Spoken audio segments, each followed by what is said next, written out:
বেশি গভীরে যাব না। চল, ওই পাশে নাকি একটা ঝর্ণা আছে, সেখানে কিছু সময় থেকে বাড়ি ফিরবো। আচ্ছা ঠিক আছে, তোরা সবাই আয়। সিথি দাঁড়া, দেখ এটা কি? একটা নীল রঙের আম গাছ। গাছটি নীল আমে ভরপুর হয়ে আছে। রবিন, রামু, তোরা দুজন গাছটিতে উঠ, আমি আর রিনা নিচে দাঁড়িয়ে থাকি। কিন্তু আম তো কাঁচা থাকতে সবুজ আর পাকলে হলুদ, এই আমগুলো তো নীল, এগুলো খাওয়া কি ঠিক হবে? আরে কিছু হবে না, হলেই তো। চল আমরা দুজন গাছে উঠি, এমনিতেই পেটে ইঁদুর দৌড়াচ্ছে, বড্ড খিদে পেয়েছে।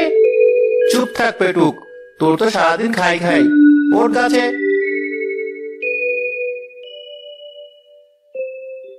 তোমরা আম খাবি? এই গাধা, তুই নিচে থেকে খাই খাই করছিস আর আমাদের বলছিস আম খাবো নাকি? আরে তুই আমাকে কেন বকছিস? আমি কি কিছু বলেছি? তাহলে কে কথা বললো? আমি। তোমরা সবাই খুব ভালো এবং হাসি খুশি। তোমাদের কথা শুনে আমি খুব খুশি হয়েছি। এবার বলো, তোমরা কি আম খেতে চাও? এই রবিন, পালা এখান থেকে। এটা নিশ্চয়ই জাদুকরি কোনো গাছ, আগেই সন্দেহ হয়েছিল। তোমাদের পালাতে হবে না, আমাকে তোমাদের বন্ধু ভাবতে পারো। তোমাদের কষ্ট করে গাছে উঠতে হবে না। তোমরা বললে আমি নিজেই তোমাদের আম পেড়ে দেব। এই নীল গাছটা মনে হচ্ছে ভালো, আজ থেকে এই গাছটা আমাদের বন্ধু। হ্যাঁ বন্ধুরা, তোমরা এখানে দাঁড়াও, আমি তোমাদের আম পেড়ে দিচ্ছি। এই নাও, তোমরা এবার তৃপ্তি নিয়ে আম খাও।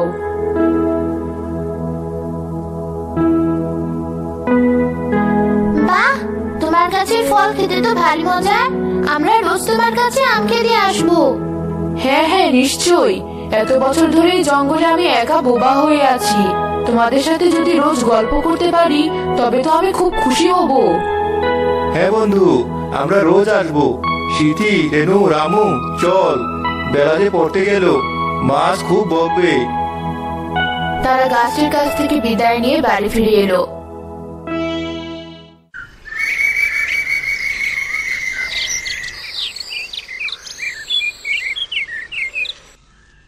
পরের দিন তারা আবার এক জায়গায় হলো। তোরা জানিস, কাল ওই নীল আম খাওয়ার পরে আমার হাতে যে ব্যথা ছিল সেটা আজ আর নেই। ঠিক বলেছিস, আমার পায়ে যে ঘা ছিল সেটা তো সকালে উঠে দেখছি আর নেই। নিশ্চয়ই ওটা কোনো জাদুকরি গাছ। চল, আজ আমরা আবার যাই।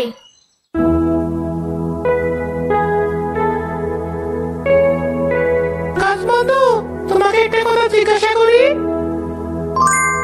হ্যাঁ বন্ধুরা, নিশ্চয়ই। বলো তোমরা আমার কাছে কি শুনতে চাও, আমি তোমাদের সব বলবো।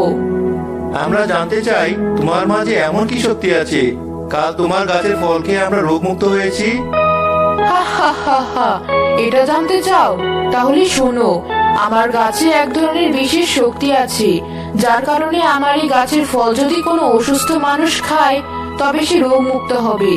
আমার গাছের পাতা টাকা হয়ে মানুষের অর্থের অভাব দূর করবে, আর ডালগুলি মানুষের সুন্দর ঘর বানাতে সাহায্য করবে। এটা তো ভারী চমৎকার, তুমি খুব ভালো আম গাছ। এভাবে গাছের সাথে তাদের বেশ ভালো সময় কাটতে লাগলো। একদিন তাদের এক প্রতিবেশী খুব অসুস্থ হলো। অনেক হেকিম দেখিয়েও কোনো কাজ হচ্ছিল না।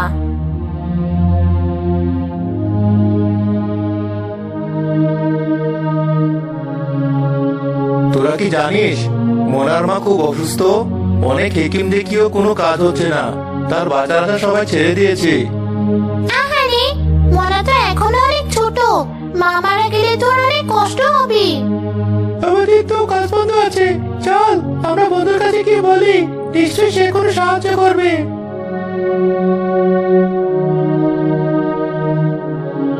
আমার গাছের ফল খেয়ে যদি সে সুস্থ হয় তাহলে আমি খুবই খুশি হব।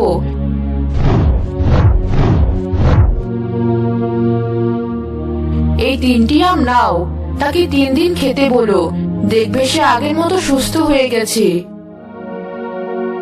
ধন্যবাদ বন্ধু, তুমি সত্যি খুব ভালো। নীল আম গাছের সেই আম খেয়ে মনার মা আগের মতো সুস্থ হয়ে গেল। এই কথাটি গ্রামে খুব দ্রুত ছড়িয়ে পড়লো, আর নানা বাহানায় গিয়ে মানুষ গাছটি থেকে আম পেড়ে আনতে লাগলো।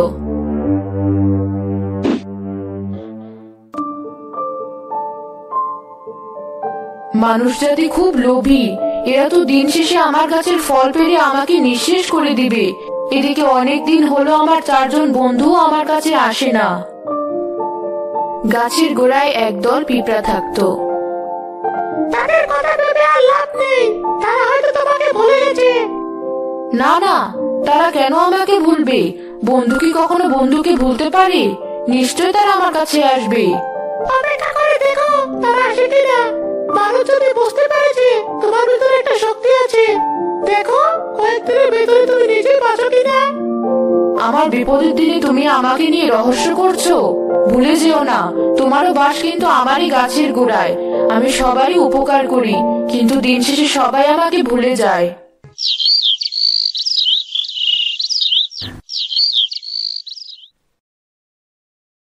এভাবে প্রায় 1 মাস হয়ে গেল। তারা 4 বন্ধু গাছটির কাছে আর যায়নি। 4 বন্ধু একদিন এক জায়গায় হলো। স্কুলে পরীক্ষা, বাড়িতে কাজ, সব মিলিয়ে অনেকদিন হলো গাছ বন্ধুর সাথে দেখা হয় না। চল আজ একবার দেখা করে আসি। ঠিক বলেছিস স্মৃতি, আর তো আমরা ছাড়া আর কেউ নেই। চল আমরা আজ তার সাথে গল্প করে আসি। তারা 4 জন জঙ্গলে তাদের গাছ বন্ধুটির কাছে গিয়ে দেখলো গাছটির খুব করুণ অবস্থা। গাছে তেমন ফল নেই, কেমন যেন রোগা হয়ে আছে। এ কি বন্ধু, তোমার এই অবস্থা হলো কি করে? তোমরা এতদিন পরে এসেছো আমার কাছে। মানুষ আমার কাছে এসে কারণে অকারণে আমার গাছ থেকে ফল পেড়ে নিয়ে যায়। এভাবে চলতে থাকলে আমি খুব অল্প দিন বাঁচবো, কারণ 10 বছরে একবার আমার কাছে আম হয়। এই সবই আমাদের জন্য হয়েছে বন্ধু। আমরা যদি মনের মায়ের উপকার না করতাম, তাহলে কেউ তোমার সম্পর্কে জানতে পারতো না, আর তোমারও এত কষ্ট হতো না।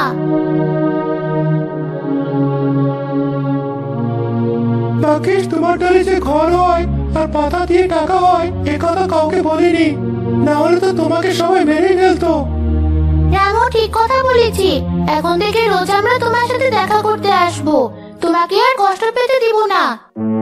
তাদের সব কথা জঙ্গলে আসে এক কাঠুরে শুনে ফেলে। গাছটির গুণের কথা শুনে তার চোখ লোভে জলজল করে ওঠে।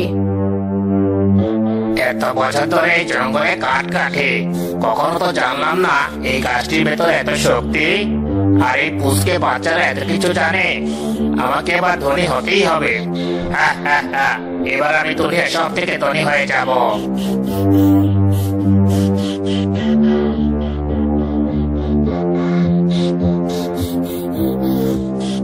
তোর পাতায় টাকা হয় আর ডালে ঘর।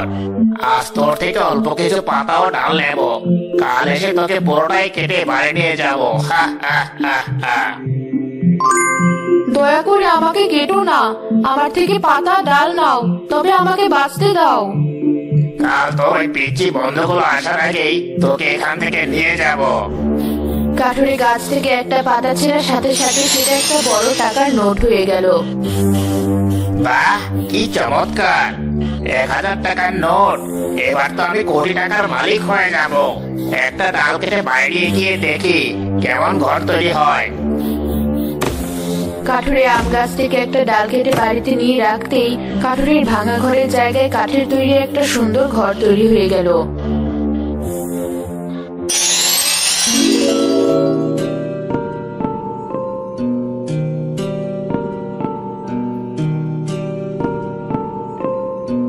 আরে, আমাদের বাড়িটা হঠাৎ এত সুন্দর হলো কিভাবে? সব কেরামতি, সব ওই নীলাম গাছের কেরামতি। নীলাম গাছের কেরামতি? তুমি কি জঙ্গল থেকে এসে পাগল টাগল হয়ে গেলে? না গিন্নি,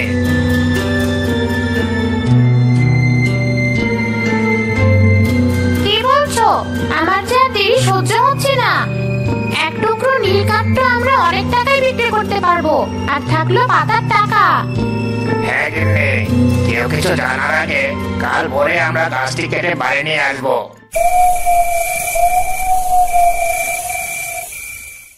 সেই রাতে তারা 4 বন্ধু একই স্বপ্ন দেখলো যে গাছটি খুব বিপদে আছে। কেউ একজন গাছটি কাটছে আর গাছটি খুব কাঁদছে।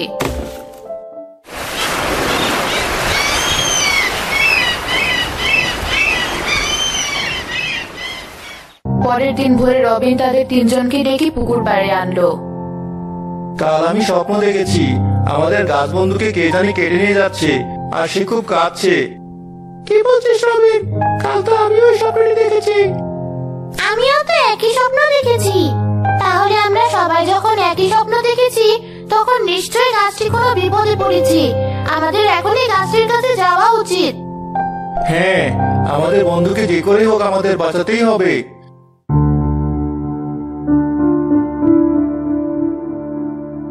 বউ, আমি গাছটি কেটে দিচ্ছি, তুমি সব পাতা ছেড়ে বস্তায় ভরবে, কেমন? ঠিক আছে, তাড়াতাড়ি কাটো, না হলে কেউ এসে দেখে ফেলবে। কেটো না, কেটো না, আমাকে মেরো না, আমাকে বাঁচতে দাও। কাট নীল গাছ, বেশি করে কাট, কারণ এরপরে তো আর কাটার কোনো সময়ই পাবি না। কেটো না, কেটো না, আমাকে মেরো না, আমাকে বাঁচতে দাও। নিজে বাঁচলে পাপের নাম, আগে আমরা তো বেঁচে নেই, না হলে এই মানুষ পায়ের নিচে আমাদের পিষে মারবে। এই তোরা সকালে চল এখান থেকে।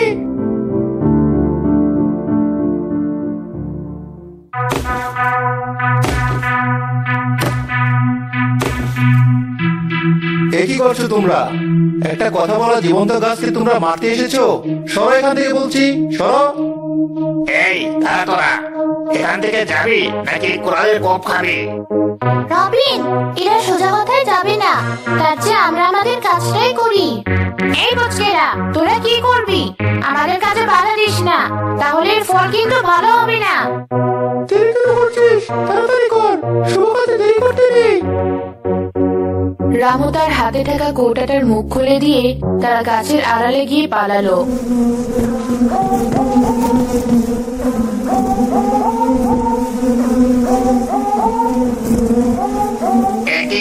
কি মজা ছেলে মেয়ে, গিন্নি তাড়াতাড়ি পালাও, এই বৌমাটিগুলো আমাদের আজ তো কামড়িয়ে খাবে।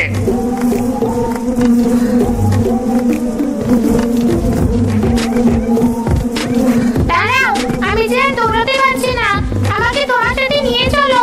লোভে যে পাপ হলো, আর পাপে যে দৌড় হলো।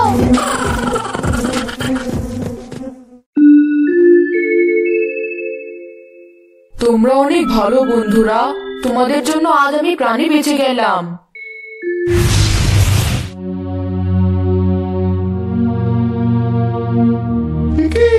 আমাদের সামনে তো দেখছি একটা নীলপরি দাঁড়িয়ে, গাছটি কোথায় গেল? আমি সেই গাছ বন্ধু। আমি এক সাধুর অভিশাপে জঙ্গলে নীলাম গাছে পরিণত হয়েছিলাম এতদিন।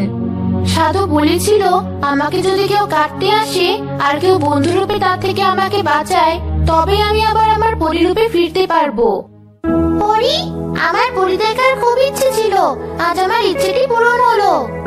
তোমাদের পরি দেখার ইচ্ছে পূরণ হলো, আর আমি আবার পরিরূপে আসতে পারলাম।